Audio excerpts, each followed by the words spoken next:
সবাই যেগুলো পানি কৰে দিয়েছে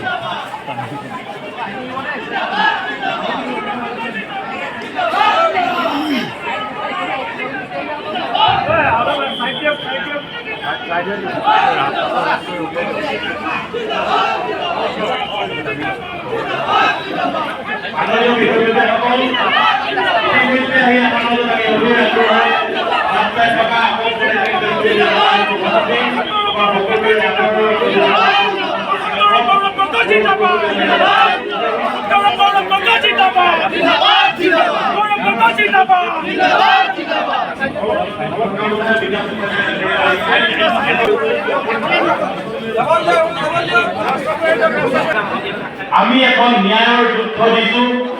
অসম প্ৰদেশ কংগ্ৰেছ কমিটিৰ মাননীয় সভাপতি গৌৰৱ গগৈ ডাঙৰীয়াৰ নেতৃত্বত এই ন্যায় যুদ্ধত অংশগ্ৰহণ কৰিব পৰাকৈ আপোনালোকক প্ৰস্তুত কৰিবৰ বাবে আমি যোৰহাট জিলা কংগ্ৰেছৰ প্ৰতিটো ব্লকৰ পৰা প্ৰতিটো বুথৰ পৰা একোজনকৈ যোদ্ধা আমি নিযুক্তি দিব বিচাৰিছো যোদ্ধা প্ৰস্তুত কৰিব বিচাৰিছো সমবেত কৰাই আজি আপোনালোকক অসম প্ৰদেশ কংগ্ৰেছ কমিটিৰ নেতৃত্বত এদিনীয়া অতি গুৰুত্বপূৰ্ণ এই প্ৰশিক্ষণ কাৰ্যসূচী আয়োজন কৰা হৈছে এই কাৰ্যসূচী আমি আৰম্ভ কৰিবলৈ আগবাঢ়িছো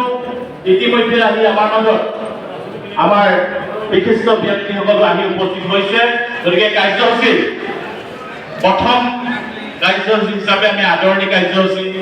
আমাৰ যোৰহাট জিলা কংগ্ৰেছৰ ফালৰ পৰা আৰম্ভ কৰিবলৈ লৈছো ইয়াৰ পাছতে আমাৰ মূল কাৰ্যসূচী প্ৰশিক্ষণৰ কাৰ্যসূচী আৰম্ভ হ'ব আমি